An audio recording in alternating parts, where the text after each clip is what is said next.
کہ شاعری جو ہے اس کو کسی ایک زمانے تک کسی خاص خطے تک محدود نہیں کیا جا سکتا. اقبال کی شاعری آفاقی ہے. کہ علامہ اقبال اپنی آنے والی نوجوان نسل کو مستقبل کا استعارہ کہتے ہیں اور ہمیں ان سے استفادہ کرنا چاہیے. نوجوان نسل کو علامہ اقبال کے اس کلام سے زیادہ شناسائی حاصل کر کے اور اپنے مستقبل کی راہوں متعین کرنی چاہیے. آج اقبال ڈے منایا گیا. ضیاء محی الدین صاحب نے آج کی اس محفل کو ابن انشاء کے نام کر کے ان کے حوالے سے بہت خوبصورت ادب میں جو ان کا مقام تھا بات کی ہے. اور میں سمجھتا ہوں کہ اقبال اکیڈمی نے اپنا کام جس طرح برطانیہ میں جاری رکھا ہوا ہے اللہ تعالیٰ ان کو اور توفیق دے. آج کی تقریب کا مین مقصد تھا کہ علامہ اقبال کو ہم یو کے کی نئی نسل کی تو متعارف کرائیں، کیونکہ وقت کے ساتھ ساتھ جو بزرگ لوگ ہیں جو اقبال کے بارے میں اچھی طرح جانتے ہیں وہ آہستہ رفتہ اس دنیا سے جا رہے ہیں. یہ ہماری بڑی اہم ذمہ داری ہے کہ ہم اقبال کے پیغام کو نئی نسل تک پہنچائیں. علامہ محمد اقبال نے ایک حسین خواب دیا قوم کو اور اس کو قائد اعظم نے ڈیلیور کر کے دیا. اب ہماری ذمہ داری تھی کہ اس خواب کو ہم پائے تکمیل تک پہنچاتے اور ایک خوبصورت قوم بناتے. تو یہ سب چیزیں نہیں ہوئیں. اس لیے نہیں ہوئی کہ عام آدمی نے اس میں اپنا حصہ نہیں ڈالا. میرے خیال میں اب ضرورت یہ ہے کہ ہر شخص پاکستان کا اس کے لیے اپنا حصہ ڈالے، حصہ ڈال کر پاکستان کی تقدیر بدلے. دل سے جو بات نکلتی ہے اثر رکھتی ہے، پر نہیں طاقت پرواز مگر رکھتی ہے. عابد کاظمی، 92 نیوز، برمنگھم. آل پاکستان وومنز ایسوسی ایشن برطانیہ کی جانب سے رنگا رنگ تقریب کا اہتمام کیا گیا جس میں موسیقی کے سروں نے شرکاء کو جھومنے پر مجبور کر دیا. وسطی لندن کی اس تقریب میں خواتین کے ملبوسات، جولری اور میک اپ کے فنڈ ریزنگ سٹالز بھی لگائے گئے جن سے حاصل ہونے والی رقم افغان خواتین اور بچوں کی فلاح و بہبود پر خرچ کی جائے گی. تقریب کا مزید احوال جانتے ہیں بیورو چیف یو کے غلام حسین آوان کی اس رپورٹ میں.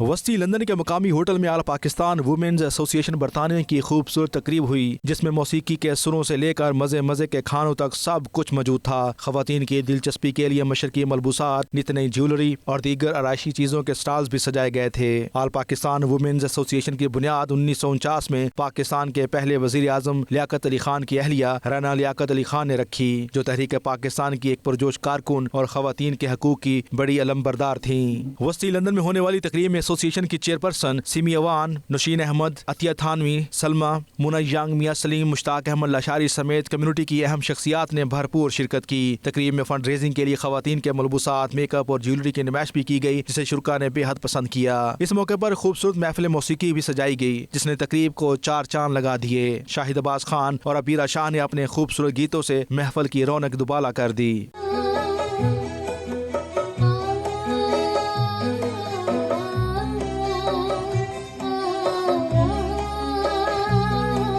اس موقع پر ایسوسی ایشن کی عہدیداروں نے بات چیت کرتے ہوئے کہا کہ مسز لیاقت علی خان کا لگایا ہوا یہ فلاحی پودا آج بھی سرسبز و شاداب ہے. تقریب کی عہدیدار خواتین کی فلاح و بہبود پر مستقل کام کرنے کا عزم رکھتی ہیں. تاہم لاک ڈاؤن میں سماجی فاصلوں کے پیش نظر بڑے سماجی خلا کا سامنا کرنا پڑا. پشن رفیق، رفیع الدین، کمیونٹی رہنما مشتاق لاشاری، میاں سلیم، سعید اوان نے خصوصی طور پر افغانستان میں خواتین کی تعلیم و تربیت کے لیے مالی اور اخلاقی مدد کا بیڑا اٹھانے کو قابل تحسین قرار دیا. افوا جو ہے یہ انٹرنیشنل آرگنائزیشن ہے جو 70 سال پہلے جب پارٹیشن ہوا تھا تب یہ بنی تھی اور یہ لندن میں بھی تقریباً 55 سے بھی زیادہ سال سے ہے.